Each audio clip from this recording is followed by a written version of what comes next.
All right, well, welcome back to Exhaust Sports Auto. My name is Kevin, and we are here to check out a very special car, a 2007 Porsche Cayman S with the 6-speed manual, of course. Now, who do we have to thank for this little opportunity? Well, it is none other than European Performance near Raleigh, North Carolina. So, huge shout out to them for letting us take this bad boy for a test drive. If you're interested in purchasing this vehicle, you may do so. It is located here. It's got about 46,000 miles on it. It's a stick shift, the S. No mods on it, no nonsense. The only thing it's got on is a little radio Pioneer thing with a little Apple CarPlay. That's it. That's the only thing, with a little backup camera. That's all it has done to it. So if you're interested, all their information is going to be in the description box below. And with that, let's take this bad boy out for a spin, because this is, to me, the real affordable mid-engine car, exotic car for normal human beings to aspire to. Resale value is good. Drivability is great. I actually already did a review on a 2013 Boxster S, so if you want to check that out, go ahead. But this is a Cayman. It's a more solid coupe, so let's see how it does.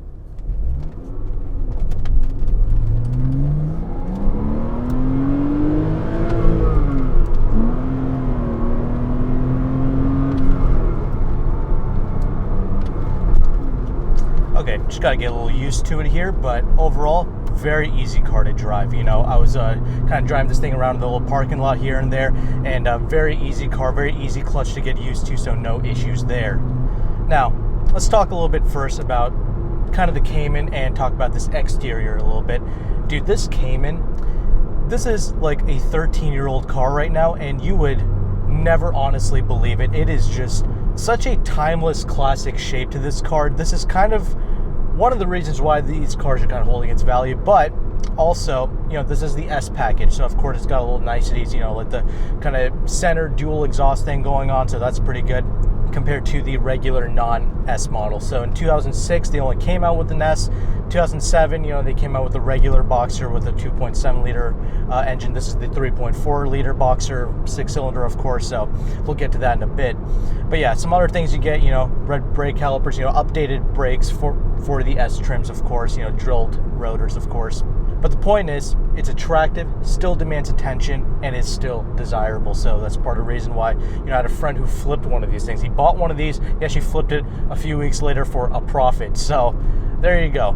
So this is a pretty special car because it's a mid-engine. So not like the 911s, you know, this is actually like a real proper mid-engine car, not a rear engine car. This thing with the 3.4 liter produces 295 horsepower and about 252 pound-feet of torque. If you got the regular 2.7 liter, which is still a Boxster 6, so I appreciate that, that engine produces about 255 horsepower, I believe, and about 201 pound-feet of torque. So this is kind of the one that you want, you know, with the updated kind of looks and the brakes and all the other performance goodies. This is kind of the vehicle that you kind of aspire to own. And, you know, around 300 horsepower, that's a pretty good amount to have out on the street.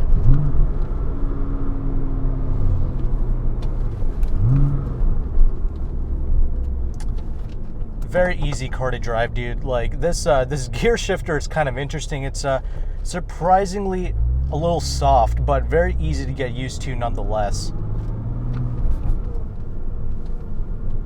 It just kind of effortlessly kicks into gear. Clutch is super perfect. I mean, it's just like, it's a non-modified, no-nonsense version of this car, you know, proper hydraulic steering rack. I mean, it's got literally telepathic levels of steering. I absolutely love that. Seating position is absolutely perfect. You know, nice little haunches in the rear to kind of like let you know how to place this car. This car is very small, by the way, so, you know, it's so easy to place out on the road, you know, parking spots, anything. You don't have to worry about this car. That's another great thing about it. That's another reason why I really appreciate it. But it's a dedicated platform vehicle, so the chassis is just super perfect for this thing.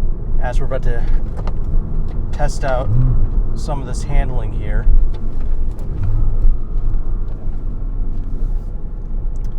I'll kind of throw this thing in here.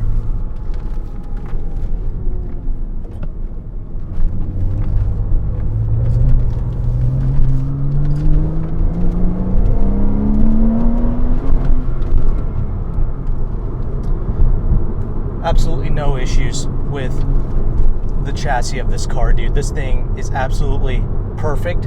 Just a slight amount of roll, but totally appropriate for this car. And again, the Boxster I drove was actually the 2013 model year. So that's kind of when they went to like more of a second generation, you know, in 2012, I guess.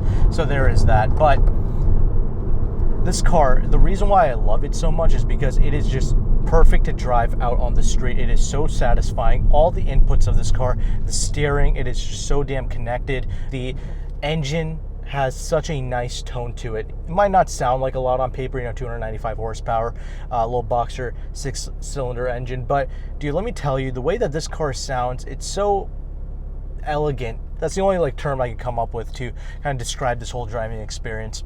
Nothing's weird about it, nothing stupid about it. It's got about 46,000 miles on it. I will say there's a little like kind of rattle, a little buzzy little rattle in the back there, but that's about the only little thing I actually noticed with this car. Otherwise, you know, driving this car, it is flawless. You know what I'm saying? As a driving experience, none of the new cars can kind of give you what this car offers you. Another thing about this car, it's running on 18-inch wheels.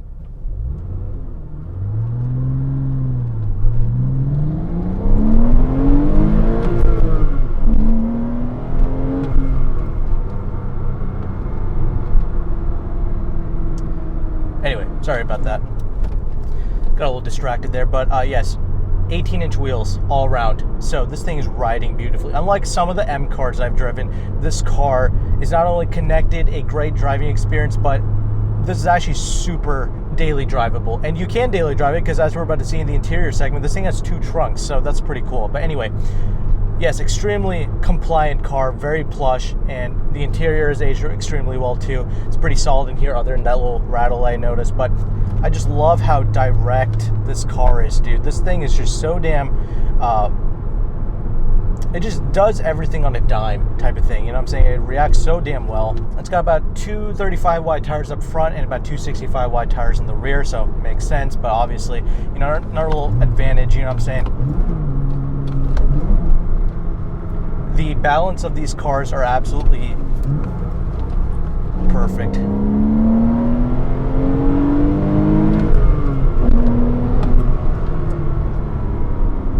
And another thing, this is a 6-speed because it is actually the S model. So if you went with a non-S model Cayman, you're going to be getting a 5-speed manual, which is fine, but it's just like out of the highway, it's kind of better to have that 6th gear. You're going to be getting a little bit better fuel economy because even at 49 miles an hour, this thing is still churning out, you know, 2,000 RPM. So it is nice to have this 6-speed over a 5-speed. Another thing, if you want an automatic, you're not going to get a PDK. You have to wait until 2009 because these, prior to the 09s, you're going to be getting a 5-speed Tiptronic, which is not as nice. So in these years, you want the manual transmission. It's just a little bit nicer. And another thing that makes this car so damn daily drivable is the fact that, dude, this thing gets 20 city, 30 on the highway. That is pretty remarkable for a sports car with this type of power output. And the other thing that's helping out with that is the 2,900 pound curb weight. So that's also pretty epic. I really appreciate that.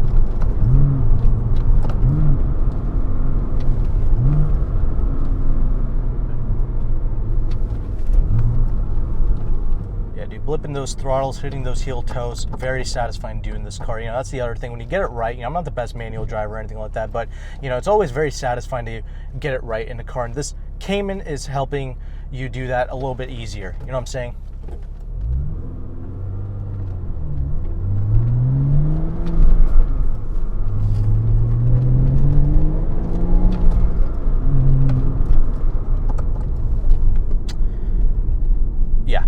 That was a pretty enjoyable driving experience. You know, normal turn signal, unlike some of the BMWs, so there is that as well. It's such a fine experience, you know, driving this car. You know, you have the prestige of driving a Porsche, but, you know, you can, when you drive these cars, I drove a Cayenne, dude, and that thing was pretty epic. So, you know, like their sports cars are even better. So, you know, this is an unmolested car that feels just fabulous to drive on the road. Everything's just natural, progressive. I mean, it's just an experience that you're not going to get. I mean, hell, they went with a 4-cylinder turbo on the new Caymans and Boxers, so there is that.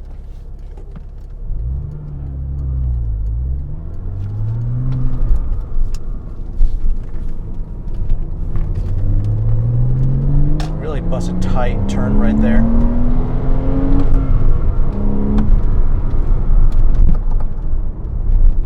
So, went out for a drive, quick little drive, and what I found out is that Porsche Cayennes are great, but dude, these Caymans, they're on another level of just driving and just connection. It's such a satisfying experience. I can see why prices are going up, demand is going up, all that good stuff. And I was very happy to drive an S model that's non-molested with a manual transmission. I drove a 996 911, and the transmission was not as nice. It was a much stranger, much more floppier manual transmission. It's much more tighter, much more satisfying, so I appreciate that. One of the other things, the refinement, the comfort, all amazing. And as we're about to see in this interior segment, because that's what I'm about to talk about next, there's a lot of carpet going on here. You might be wondering, why all the carpet? Well, that's actually going to help keep out a lot of the noise. It's going to help it keep a little bit more refined, because again, Porsche, great driving car, but it's also supposed to be a rather refined, daily drivable car that you can enjoy on the street. That's exactly what this was. It was a no pressure, just satisfying street car. So that's another thing, you know what I'm saying? Effortless out on the road, fun to ring out. I love it, dude. And once you take it up to the entirety of its 7,000 RPM, super glorious to listen to that motor. So that's another thing.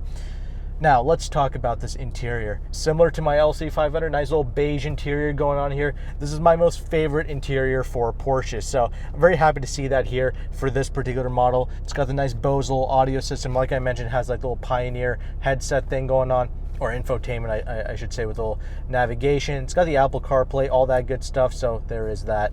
And you know what? I don't mind this thing. That's a nice little touch, you know what I'm saying? That's it's not going to ruin anything, it just kind of helps, driving this car a little bit better on a day-to-day basis. You get a nice little Bose audio system, so it does sound pretty nice. Putting on the the music here, pretty nice. I do like that. Of course, it has a little backup camera integrated with it as well, and Apple CarPlay, so you can enjoy that. And you don't have any kind of buttons on the steering wheel here. It's a perfect sized steering wheel, but it's a very focused car. If this infotainment wasn't here, it's a very old school, back to basics type of car. It's just, you have perfect sight lines. It's perfect for driving.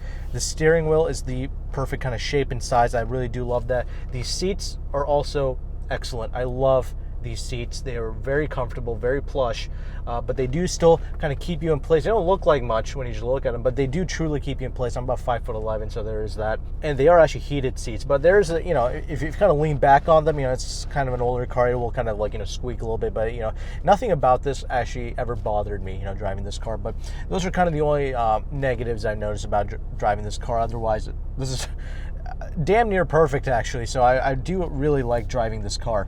It's just, you do feel like, and this is one of the intangibles of owning a car, you do feel like a prestigious boss driving this car, dude. I mean, you got this beige interior, Porsche logo staring right at your face. You do feel like a boss. I'm not going to lie, you know what I'm saying? When you own something like this, and the thing is, it's still breaking necks till this day. People still take notice of this car out on the road today, so that is impressive.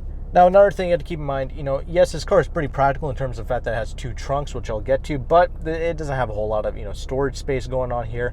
So there is that. I mean, what is this? Armrest, kind of pointless cup holder thing. That's always been a joke. But the center glove box is actually a pretty decent size, so there is that. Now, you have these mirrors here, a little bit more on the petite side, but actually they look small, but actually they do a pretty good job. Again, it's very easy to see out of this car because you have those two big bulges. I do love the climate control in this thing, completely separated from the screen. Well, the screen was an afterthought, but anyway, the climate control, very easy to access, fan speed, temperature, very easy, good stuff. You have a little button here to raise and lower the spoiler because you have that here. So you kind of manually control that as you will, but I believe it'll automatically come out at a certain speed, so there's that. Le Mans style, you have an actual key in there, so you had to put that in there, but it's on the left side. So that's something that they continue even today with Porsches. So I love the kind of gauge cluster, looks classy, looks good, easy to read, big tachometer in the middle, very nice. Really love that. All of this is focused in on driving, so hopefully you buy it for that reason, you know what I'm saying? Also for the comfort, that's another great thing that people need to understand with these cars. It's not going to break your back or anything like that. And you're not going to break your back getting in here either. That's another thing you have to keep in mind. This is actually a pretty easy car to get in and out of. I'm about 5'11", plenty of space. Also, there's no sunroof because, it's also got to do with the rigidity of the car, right? So also they couldn't, fit a sunroof in here because of the way the hatchback opens. But anyway, these doors, they are kind of on the smaller side, and they are so nice to open and close, dude. It's very easy to get in and out of this car, open and close. That's not even remotely an issue.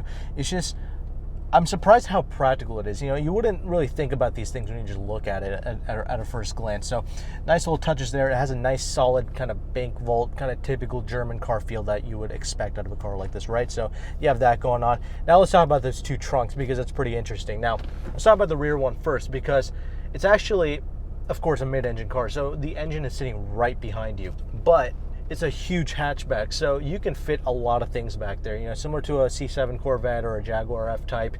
That's what you got going on here. So you have the engine right behind you, and that really helps you kind of hear it, but it's all completely carpeted over, so it's still refined. You know what I'm saying? It doesn't get hot in here or anything like that. I think that's a concern that some people have. You know, it doesn't get hot in the interior because the engine's right behind you. No, it doesn't. It's covered up and insulated pretty well, so that's pretty good.